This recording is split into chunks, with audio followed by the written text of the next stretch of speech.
Welcome to the Audible presented by Trader Joe's. I'm Stuart Mandel, joined as always by Bruce Feldman. No Ralph Russo this week. He is traveling back from Oregon. You might have watched a game from there yesterday. On today's Week 7 recap episode, we're going to get to shout-outs and players who impressed us. We're going to have a Bill Belichick update towards the end of this episode. Arch Manning comes to life in Red River. Some crazy officiating in the Auburn game, and some hot seats getting hotter. But first, Bruce,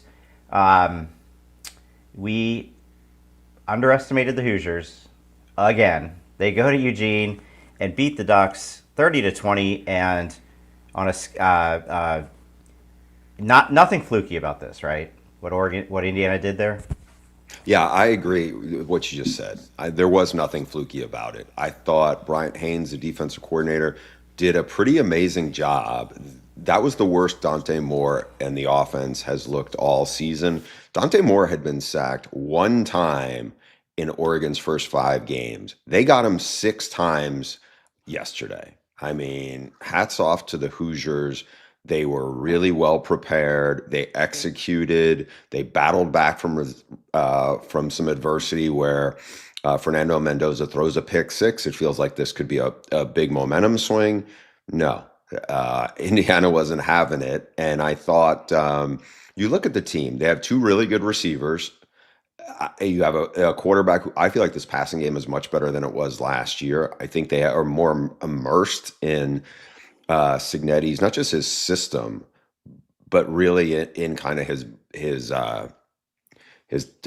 attitude, right? I think that kind of, yeah, maybe the JMU guys he brought with him all got it, but I just feel like you have a bunch of transfers. You know, Roman Hemby's one of 2 Maryland guys. You just got a bunch of other dudes around. And the thing that jumped out at me during the game yesterday, Stu, was they can play with anybody. Like I'd kind of come to the realization, after we watched them dominate Illinois the way they did, I was like, oh, look at their schedule. This team's probably going to be a playoff team again. That now it's like they can absolutely win the national title. I don't know if they will. That's Oh, another word. question. Yeah. But they can absolutely win the national title because they went to Oregon. That's the most impressive win anybody's had this year of any team. If you ask me, are they more talented or who would I pick, them versus Ohio State right now? I'd probably still pick Ohio State. But you look at the places where the 2 conferences where teams have won national titles in the last 25 years, it is obviously the SEC. We'll get into Texas A&M in a bit, but it's not like anybody in the SEC looks dominant. I mean, Alabama looked good yesterday, but they definitely have flaws. You look at the Big Ten, they just went to Oregon. And again, a lot of simulated pressures, a lot of Dante Moore really looking off and uncomfortable. And the ACC, obviously, where Clemson won national titles. I know Miami's been good and Georgia Tech's still undefeated, but why not Indiana at this point? You were somebody, and I'm not calling you out because we're all like this, I think, pretty much, but you were somebody who probably underestimated the Hoosiers just a couple of weeks ago. I know you had a mailbag post about it. Are you doing a 180 now? The mailbag question you're referring to was actually about, this was after I think the Illinois game, and somebody asked about Kurt Signetti. Will he go to Florida? Can Florida go get Kurt Signetti? And but in doing so, mentioning, hey, Indiana has Big Ten money. They're paying him very well. I don't remember the number off the top of my head. Maybe $8 million. They've invested a ton. Why would he leave? Right? He's got everything he needs there. And I said, well, for the most part, yes. But I think every coach, wants to compete at the absolute highest level. And I just said it matter of factly, and you can't win a national championship in Indiana. To which a lot of people are like, well, why not? The rules have changed. This isn't pre-2021 where you have to hit Bud Elliott's blue chip ratio at a certain level of high school kids. I think they hit on the transfer portal, right? Signetti's been the master of the transfer portal. So, and what I wanted to say about the game is the biggest part of why Indiana made a statement was line of scrimmage. We see these kind of rags to riches teams that you wouldn't expect to see compete. They get a great quarterback, they get some skill players, and they win that way. But gosh, the defensive pressure, even the offensive line, Bruce. Oregon is known as having a really good athletic defensive front, and Indiana for the most part handled it. So to answer your question, can they win a national championship? I think this team clearly can play with any team in the country. In fact, to your point, I felt like Indiana and Oregon might both be better than anybody in the SEC. I was watching, there were a ton of SEC games on, and none of those teams impressed me like Indiana did. The question you'll get to, if we actually get to this point, and I can't believe we're even talking about Indiana, possible national championship, is can they do it 3 weeks in a row? Right? Can a team that you would assume does not have the kind of depth that an Ohio State or Georgia or an Alabama would have, can they actually do it? But I'm willing to entertain it now. In the past, I would have been totally dismissive of it. I am willing to entertain the possibility that Indiana, the Hoosiers, might have a national championship contender.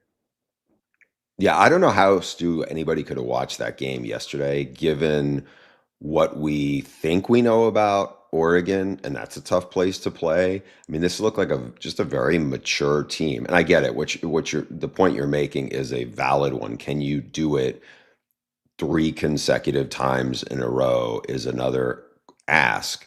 If you're an SEC fan, you're probably sitting there going, you know what? We play more tough teams in a run, and you can see it. But when you watch that, and look, this is probably an unfair short sample size, but I'm watching Ole Miss, who's undefeated and been as impressive as anybody in the SEC so far, and they're playing a very mediocre Washington State team at home, and they have their hands full. They could easily have lost that game.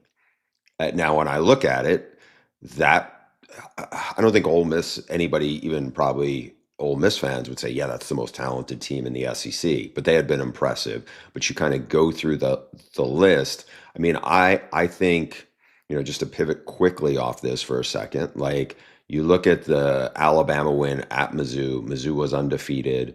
Ty Simpson's playing as well as any quarterback in the country. But you have Jam Miller, who missed about the first month of the season, came back, looked good, gave them a jolt in the running game. He got knocked out of the game yesterday. I think he's in the concussion protocol. But they're a team that definitely, as good as they're playing, they definitely have significant flaws. You watched Georgia yesterday, and I know you want to get into the officiating issues that seem to keep happening around Hugh Freeze's team, but like Georgia does not look like a team you'd have a ton of confidence in. Tennessee had their hands full with Arkansas. Texas A&M deserves, to me, Texas they are the A&M looks real good. Real good. Yeah, they're the clearly right now best team in the SEC. Now, before we get to Texas and Red River, because I think that's its own topic, the other game in the Big Ten that I don't even know I want to call it shocking, because it shouldn't have been shocking after last week Penn State gets down 27-7 against the UCLA team that hadn't led anybody else the previous 4 games. And now Penn State is at home, and they are struggling mightily with a pretty mediocre Northwestern team. James Franklin is now 3-3. Drew Aller out for the rest of the season with what looks like a lower leg injury.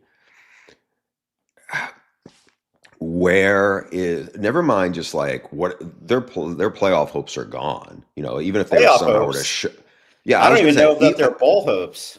Yeah, but that's the thing. Like they sputtered out of the gate. They looked pretty, kind of rudderless when they played FIU. It was 10-0 at the half, and then they kind of got it going. But still, it was like it's a team that they brought all these guys came back. And yet, they just play tight, and they don't look like, there's just like I don't want to say it's a lack of focus, but they just play tight. And for whatever reason, it's like the further we get into this, the more it becomes clear something is missing right now in James Franklin's program. And I would ask you, realistically, where does it go from here? The buyout's huge, but It's Penn State. Football is hugely important to the people there. Get into the crystal ball. Yeah. Tell me what you think is going to happen. I think they're going to get to the end of the season and they're going to negotiate a reduced buyout, and all parties will move on because he's done. I mean, and it's crazy. I don't think I've ever seen anything quite like this, where 2 weeks ago, 2 weekends ago, they are playing Oregon in a huge whiteout night game. It goes to overtime. The thinking is, if they win it, hey, they're legit. They this could be the team, right? They could finally win it. To go from that in 2 weeks to, they are, believe it or not, the first team ever, for however long they track these things, however far back it goes. I think on ESPN I saw 1978, ever to lose back-to-back games as 20-point favorites. It's as bad as it gets. And, the fans, the fans were like, our former colleague, Audrey Snyder, wrote that she's been covering Penn State for a long time, and that was as subdued an atmosphere as she had seen at the beginning of the game. And then if you were watching on TV, you could hear at the end the boo. It was like I don't know, it's like a Broadway show that went off the rails or something that was booing their heads off.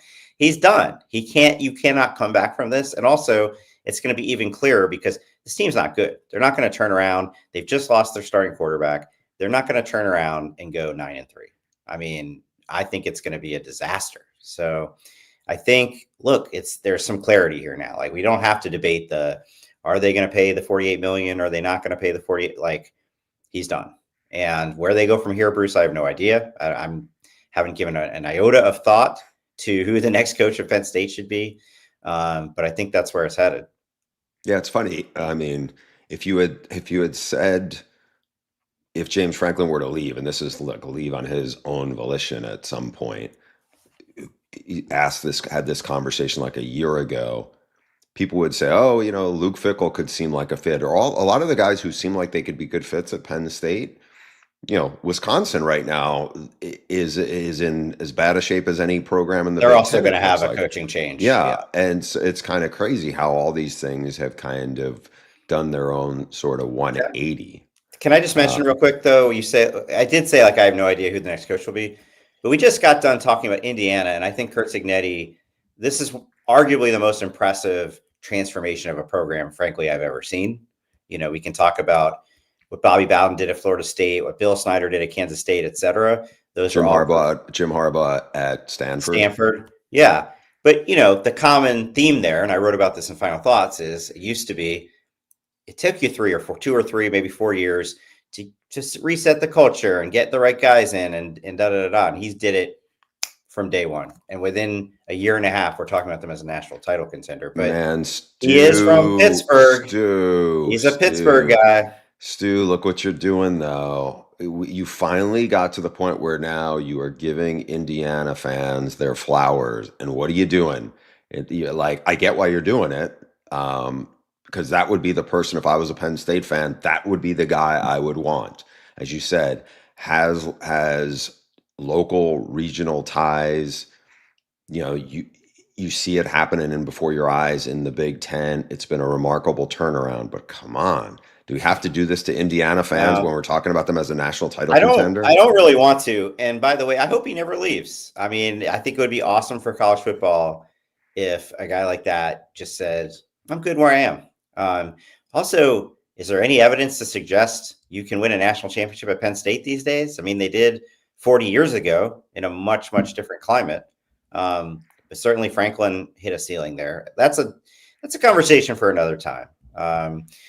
Since you mentioned it real quick, let's just also state that Wisconsin lost 37-0 at home to Iowa. They might go 2-10. I mean, they're terrible. So there's another situation where you got to find the buyout money. We keep talking about coaches on the hot seat and buyouts. USA Today does that great annual database of all the coaches' salaries. It came out, this year's version came out on October 8th. And on the right-hand column, it has school buyout. And it's staggering, Bruce. There's no such thing anymore as a reasonable buyout. I'm not going to even associate with the names. $100 million buyout, 70 million, 60 million, 60 million, 56, 60, 53. Bill Belichick actually comes in pretty reasonably at 20, 36, 28, 37, etc. So basically, when we get on here and we talk about, well, I don't know if they can afford the buyout, the schools have no choice at this point. Anybody who's going to move on from their coach is going to have to pay a 20-something million dollar buyout. And in Wisconsin and Luke Fickell's case, that's 27.5 million. They're going to have to do it. It's a disaster there. Yeah, I think what it also shows is the coaching agents are better at what they do than the athletic directors are. Very one-sided. Yeah. We alluded to this a second ago, and we have a comment on it from Will Billy. Not sure how A&M looks so competent, but I keep waiting for the other shoe to drop. Is that what being good feels like? Mike Elko, baby. I mean, the reason, look, I want to give Alabama their props. I do think, I mean, that Florida State game is a distant memory. Ty Simpson, like you said, is playing great. So is it possible they're the best team in the SEC? Yeah, it's possible, but A&M hasn't really shown flaws. And I think that win at Notre Dame is, you mentioned Indiana at Oregon is the best one anybody's had, and that's probably right. But I would put A&M at Notre Dame up there, not far behind it, because Notre Dame, by the way, is turning out to be the kind of team we thought they'd be. They're really good. The thing that impresses me about A&M is how balanced they are. Marcel Reed can get you to those great receivers. They've also got 2 great running backs. And of course, the defense is now that. Remember that third down stat I said last week? It's now two for 33 or something. Their opponent in the SEC, 2 for 33 third down conversions. The only thing I would say is like, hey, maybe we should slow down a little bit, is that all of their SEC games so far have been at home. And frankly, 3 of the probably not better teams in the SEC.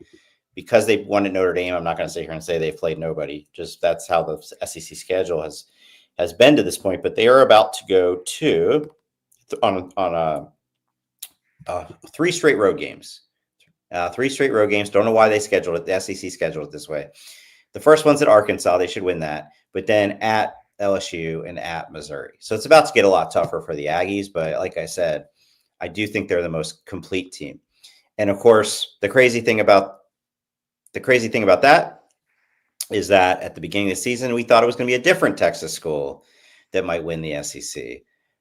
Before we move on to Red River, I just want to stay on A&M for a second because you had said, it's been 40 years since Penn State won a national title. Oh, they were pretty close to playing for one. So you can win a national title at Penn State.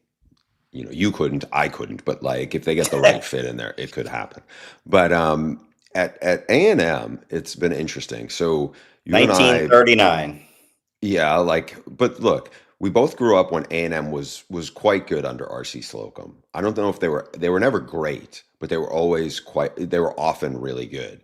And then Kevin Sumlin took over from Mike Sherman and had a terrific season. It was really the first top 5 season in 50 years. Johnny Manziel was there. I think it was ideal timing of there was some good offensive linemen that Sherman evaluated. Sumlin, had a good system. He had Cliff Kingsbury. I think he was a player's coach and cut them loose, and they responded. Then they spent a fortune, the mother of all buyouts. Go get Jimbo Fisher. He had 1 good year, and the rest was kind of meh. And they got rid of him. Here comes Mike Elko. Mike Elko, Ivy League guy from Jersey, very well respected, coached, especially defensive mind, did a really good job at Duke in a short amount of time. And so far, it's been very impressive. You look at the offense. I talked to a coach who was preparing for them last week about them. And what you have is a good running quarterback, and you have who can throw. And you also have a couple of high-level running backs. Le'Veon Moss is a big-time back. You have really, really good receivers. What's your confidence? Give me a percent chance on A&M as a national title champ, is it less than 5%? Yes, win it. I'm going to be honest with you. I'm not all that confident in any of these teams to win the national championship. I mean, it can be all right. So you can say it's under 10%. It's between 5 and 10%. They're on my short list. We'll put it that way, right? I think. So what does that make it? 8%, something like that, yeah. But that makes it seem like I've got no faith in them. It's more that I think it's a very flat field this year. I know Ohio State is looking like the class right now. I mean, their defense is unbelievable, but even I'm even a little hesitant to get too far down the, like, I don't think there is any clear front runner. There's a bunch of teams that can win the national championship. A&M right now would be, I guess, the SEC. I'll just keep saying the SEC team that has inspired the most confidence. The reason I would distinguish, though, in terms of can you win a national championship at Penn State versus A&M? I mean, this is not the Pennsylvania is not the state that it was in terms of recruiting. Then Dan Marino and Tony Dor, like, this is there's players there. Don't get me wrong, there's players there. Not like there's players in Texas, though. And so the thing about Texas A&M is everybody says, well, they haven't won in since 1939, so they never can. That's that's if you believe in curses. In terms of like what it takes infrastructure wise to win a national title in 2025, they have everything. If you ever gone to a game there, it's like you get out of your car and you're like, of course this place can win a national championship. They have everything. This place has got one of the best atmospheres in the country. There's money like like pouring out of the stadium. I mean, all that oil money, and obviously access to talent. So now it's on Mike Elko to deliver. I thought you were going to say, if you rephrase that question as percent chance I have that they'll make the playoff, because I would put that at like 75.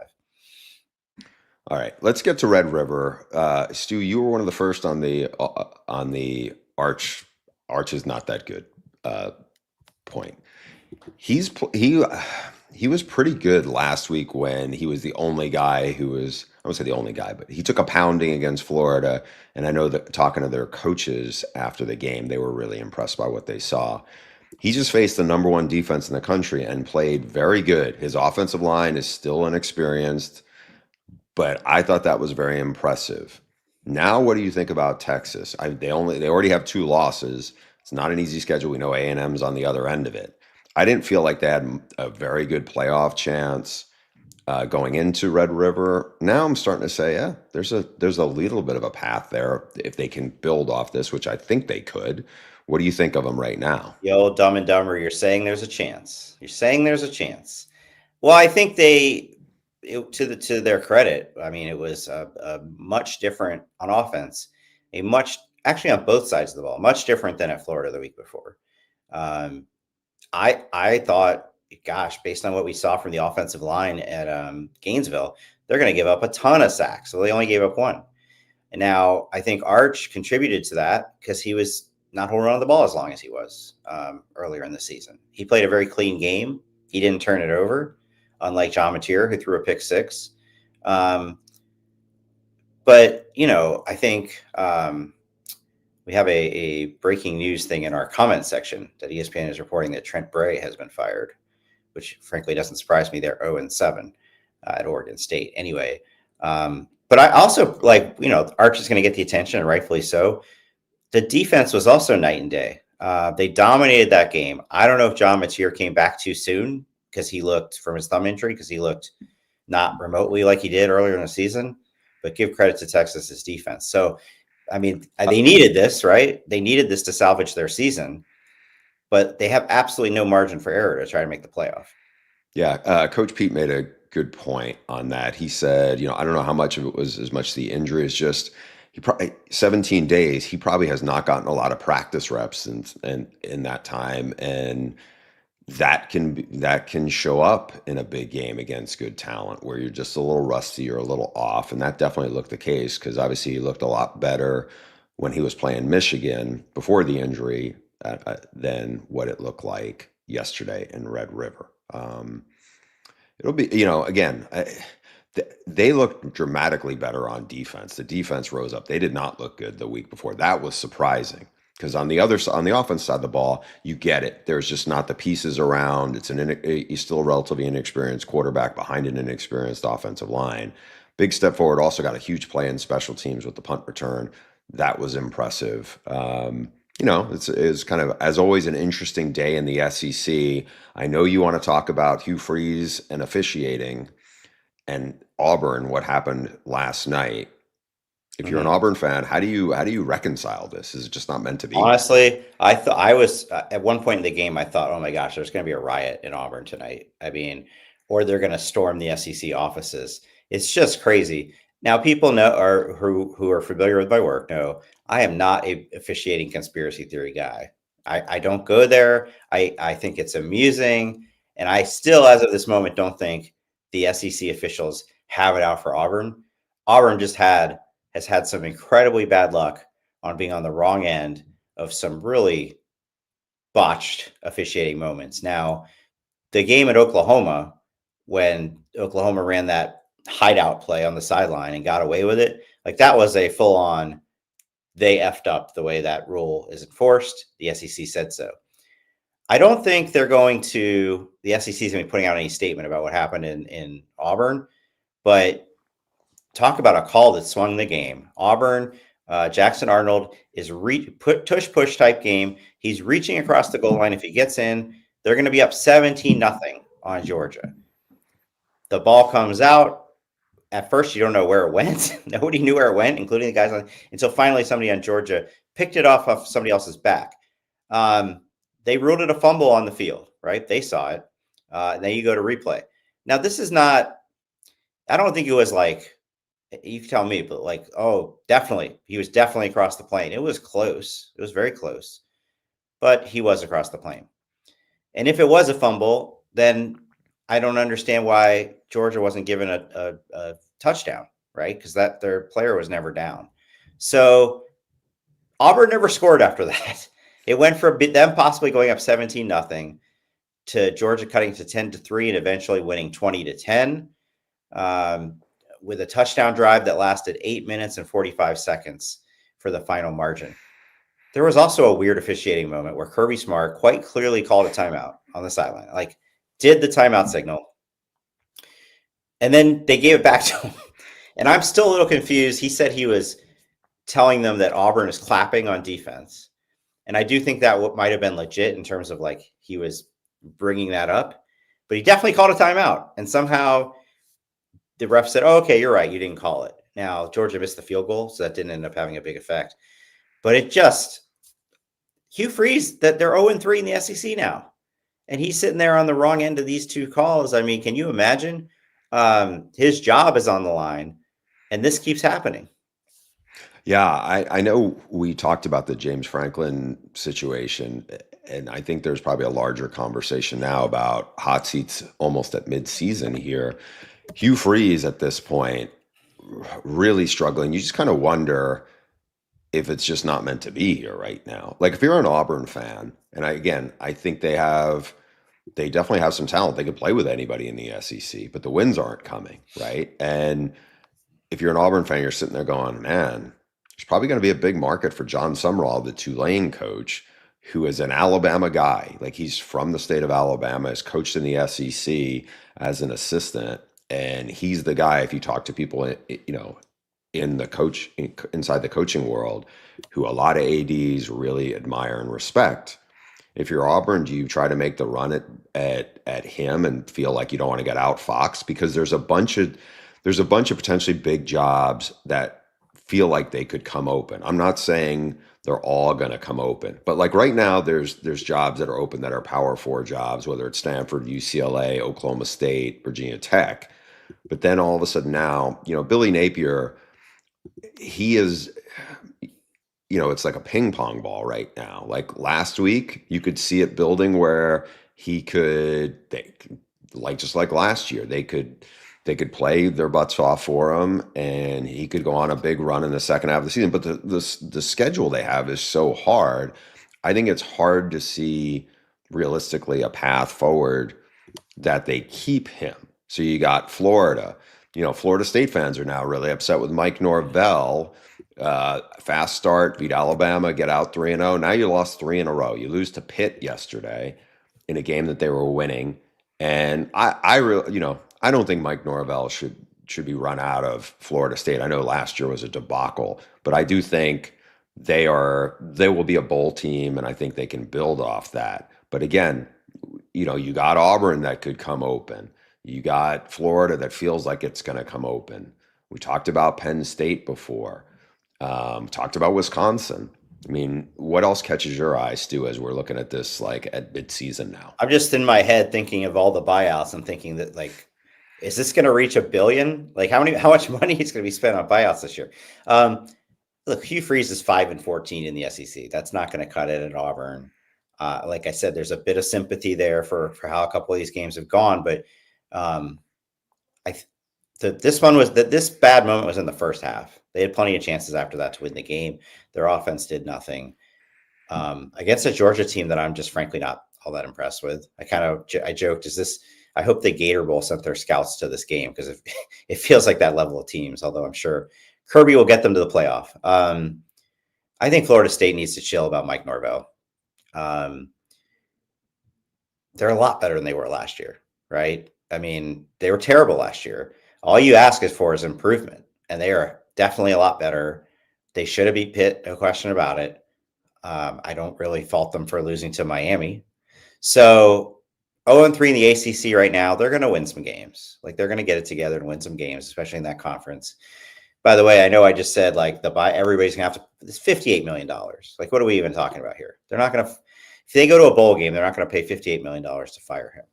But you're right about Napier. He's dug too deep a hole, right? They are good enough, especially on defense, to win some more SEC games, but the final record's going to be, he's already at 4 losses.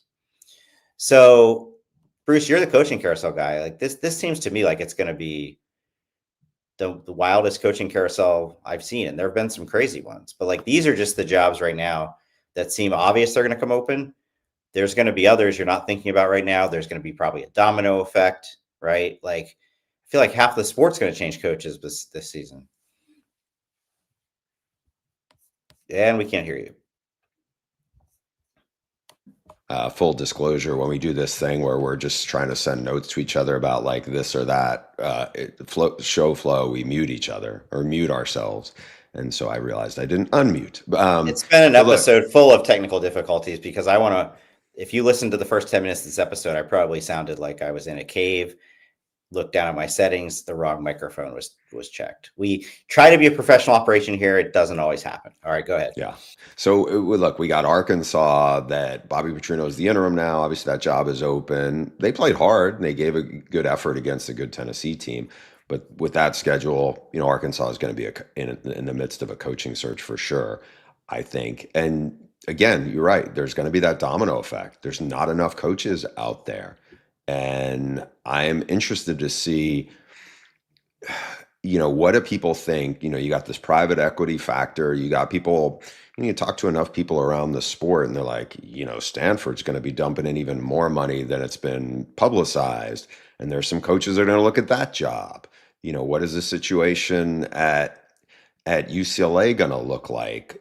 A couple of weeks from now. On top of it, like the guys who you would have thought would have been in line. I know there's some chatter about Jonathan Smith from basically Pasadena, which is the Rose Bowl area.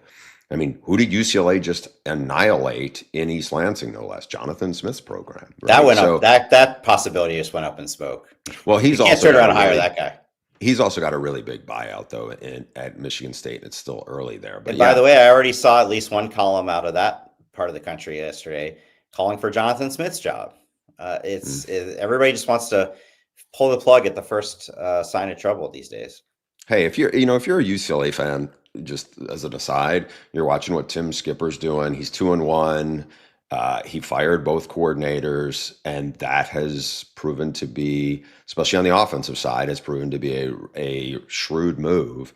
I mean, it's crazy how much better they and Nico have looked since he moved in. Jerry Neuheisel as the offensive coordinator. Maybe Tim Skipper keeps the job. I don't know. It's a long time between now. And you also see that, for every Brent Key and I guess Coach O, the interim who keeps the job where it goes really well, more times than not, your alma mater's a place where you had the interim David Braun. David Braun's now 4-2. I mean, I don't want to knock on, they went to Penn State and won. We were talking more about Penn State than that, but it's like, it's kind of interesting to see how the interim situation plays out, because I feel like a lot of times it's the change of energy that does as much as anything more than scheme-wise that can contribute it. So we'll see where we go with this.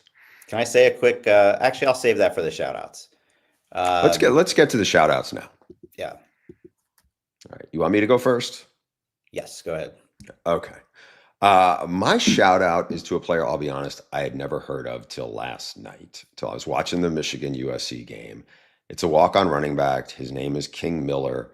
he, when I went back and looked, he was, I think, at one point likely headed to Portland State, and then USC offered him a preferred walk-on opportunity. He's from Calabasas, it's the same area, same from where Julian Sands from. It's not that far from USC, by the way. So yesterday, after their top two running backs got hurt, and we don't know when, Wayman Jordan, who'd been terrific, Eli Sanders might not be back the rest of the season. Both guys are out. They're playing Michigan, who has a very good run defense. King Miller, 16 carries, 148 yards. That is more than any team has rushed for against the Wolverines in 9 games. It's crazy what he did against a really good defense. Was talking to Anthony Jones is his position coach, who has been around a lot of big time backs, both in his time at Memphis and then TCU. Not sure why he was so overlooked, but just said he has, great vision and body control and really patience. And this is a really good win for Lincoln Riley. It was a full house at the Coliseum last night. I think why it mattered was, first of all, the defense, which had been kind of backsliding week to week, had the bye week, and they looked much better against Michigan.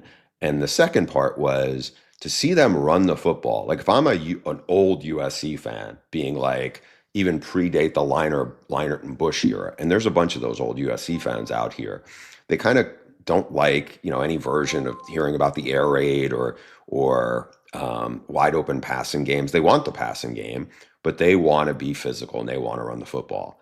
And man, USC did that yesterday. And, it was really cool to see, like I said, King Miller, local kid, walk on, runs all over Michigan on national TV. Shout out to him. I'm glad I'm not the only one that had not heard of King Miller. The fact that you hadn't, and he's right in your backyard, tells me I'm not, it's not that I wasn't paying close enough attention. I mean, that's crazy. And it really, I was thinking about it last night about USC and how, Lincoln Riley is kind of finally starting to restore some confidence there. One of their big problems in the past for a while, I feel like, was their offensive line. But you're running you have a good offensive line. You're running the ball well when the walk on, what is he, third string, fourth string, can come in and run like that. Stu, I think they were missing 4 of their top 6 running backs in that game. I don't know what point he might have been 6th string at some point. But obviously he's got talent, and I think they saw a lot of stuff they liked from him in practice. But to see it happen on a stage like that, man, that's awesome. So we kept saying shout-outs, but this is actually the player who, I assume this is our player who impressed me, right? We do that every week, and you set a player, so I'm just gonna ride with that. And for my player who impressed me, Cameron Dickey at Texas Tech. Which am I imagining, or didn't I say player to watch Jacoby Williams going into one of these games? And it's actually his backfield mate, Cameron Dickey, 21 carries, 263 yards and 2 touchdowns to beat Kansas 42-17. We've talked about them before. Texas Tech looks like the class of the Big 12. They got a big game next week at ASU. And that's part of why they're so scary, is new weapons keep emerging every week. They can really run the ball. By the way, he's another running back who stepped up after a USC back went down. Quentin Joyner, the transfer at Texas Tech, was supposed to be the guy, got hurt, out for the season. And this guy has similar running style. Didn't know if he had the same breakaway speed as Joyner. Man, it looked like it yesterday because he had 2 huge runs against against that defense. So, all right, let's get to our shout outs. Why don't you go first? You mentioned him in passing just a little bit ago, but I'm going to give a shout out to the coach at my alma mater, David Braun. And that's because I have been publicly and privately pretty dismissive of him. I thought they shouldn't have just promoted the interim coach at the time. And as of the Tulane game in the season opener, which could not have gone worse, it was just they got drilled. I thought, yeah, he's going to be, we don't know his salary and buyout because it's a private school, but it probably can't be very much. They'll move on at the end of the season. I don't know what it is about that program, but going back to even the Fitz days, I feel like this happens almost every year. They have a terrible loss out of conference early on, usually to a group of 5 team. They start 1-2, 2-3, something. Everybody says they're terrible, including me. And then the next thing you know, they're going to a bowl game, and that's probably going to happen here. He's found a couple guys on offense. Um, they Drew. I'm not going to go back through Drew Aller and the Penn State offense, but when a game was on the line at the end, they just ran it down Penn State's throat. So good for him. They play Purdue next week. They probably are going to get to 6 wins, and maybe Mark Jackson, the AD, there gives him an extension. All right, my shout out is going to be a name that is very familiar to any football fan. One of the greatest running backs in college football history, terrific NFL player, former Broadway star, TV guy. Eddie George came into coaching, did a really good job at Tennessee State, then moved up, got a chance in the MAC at Bowling Green. They had 2 losses to Power 4 opponents earlier in the year. They were down 21-0 against a talented Toledo team yesterday. Came back to win 28-23. They're 3-3. The MAC right now feels like almost everybody has around the same record. But to come back from 21-0, especially against a talented team, deserves a tip of the hat. It's obviously it'd be great for Bowling Green. It's not an easy job in that conference, but I think he's a guy that a lot of people are rooting for because it's almost like everybody's an Eddie George fan. Cool to see him get that comeback win. That's the Battle of I-75, Bruce. That's a huge rivalry game. They were going nuts in the locker room afterward. I feel like BG's getting a lot of attention this year between that cat, Pudge the cat, and their high profile coach who is leading a little bit of a turnaround there. Stu, before we go, I do want to I don't want to say this a shout out to our colleagues in this regard, but so as you well know, because you were in the midst of it, nose deep in this. So last week, a bunch of us got hustling and worked on a story about what exactly is going on in this disastrous start to Bill Belichick's regime at North Carolina. And to be honest, I felt like within 72 hours, we pulled together 24 sources and put together a very comprehensive story on that mess. It's the best collaborative effort that I've ever been a part of in my writing career. It was just awesome, from editors to reporting to writing. So again, not to pat ourselves on the back too much, but I do want to say this. Well, let's before you go though, let's mention them by name, right? The two of us were on that byline, but so is Brendan Marks, our excellent reporter who is actually based in North Carolina. Grace Rayner chipped in, Chris Kamrani chipped in, Ralph chipped Russo, in, yeah. Matt Baker, and then the editors never get their credit. Jill Thaw, Kate Heropoulos led us through that, because you're right. Wednesday at 5:30 p.m. you actually said because this was a story that we were gonna take our time on. You're like, things were heating up. He's having to put out a statement that he's not leaving. You're like, we need to get this up by Friday. And I was like, are you kidding me? On top of it, we had reported that one of their coaches got suspended for so Wednesday at 8:30 p.m. Pacific, I sat down and opened a blank Word doc, and by Friday at 9 a.m. Pacific, we had a 3,000 word story out there with 20 something sources. So that's why I love working at The Athletic, the team efforts. So, but I noticed over the weekend that where GM Mike Lombardi, who's the highest paid GM in the country in college football, $1.5 million a year, he didn't respond to our requests for comments, but it seems like he had spoken to some reporters around the country and put this out there, like suspicions within North Carolina's program that some of the negative headlines have origins in New England. As far as where we're concerned, that's not the case. Here's the truth. The media could never do a better job of trying to take Bill Belichick down than what Mike Lombardi is actually doing now. So, and what he's been doing since he got to Chapel Hill. And we'll see where it goes next. They're going to be in your backyard this weekend. They play at Cal. Maybe the bye week has done them good. It can I can't imagine it can get any worse, but we'll see. But anyway, that is just what I wanted to put a button on after kind of seeing some of the stuff that was coming out, pushing back on the story, because it is what it is. in our, I told you guys offline, I don't think I've ever been part of a story where you start calling people, hey, what's going on there? And they all point to the same person. Like, people didn't really dunk on Bill Belichick, but they were lined up to say he needs to fire Lombardi. Lombardi doesn't know what he's doing. He evaluates the wrong players. The lead of our story was him passing on Chandler Morris, who's gone on to do great things at Virginia. I am going to that Cal UNC game. Believe it or not, the first college football game I've been to this season, and it's going to be involving a pretty terrible team. The other thing I would just say about that story is I don't normally criticize, people in our profession, but it's kind of embarrassing whenever game day has to talk about him, right? Like, they're all compromised. Pat McAfee had him on his show every week last year. I think he has Lombardi on too. Obviously, Nick Saban and Bill Belichick go back, decades, right? And so it came up. They were kind of talking about these stories you're talking about, and it was like everybody was like, he's going to be fine. He's committed. They just kept saying, like, he's working hard. He's going to win there. And you're like, are you serious?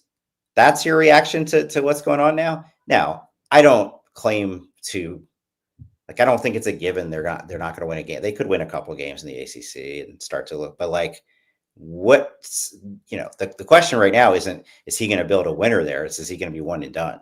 So we can get into that more during the week when Ralph comes back. Looking forward to getting set for the week. We've got some great games coming up next weekend. Hopefully not the last ever USC Notre Dame game. Remember, every episode of The Audible is on YouTube at Audible Show. This show that we just did now was live on YouTube. It's live every Sunday, 11:30 Eastern, 8:30 Pacific. That is 11:30 a.m. Eastern, 8:30 a.m. Pacific. We'll see you next time.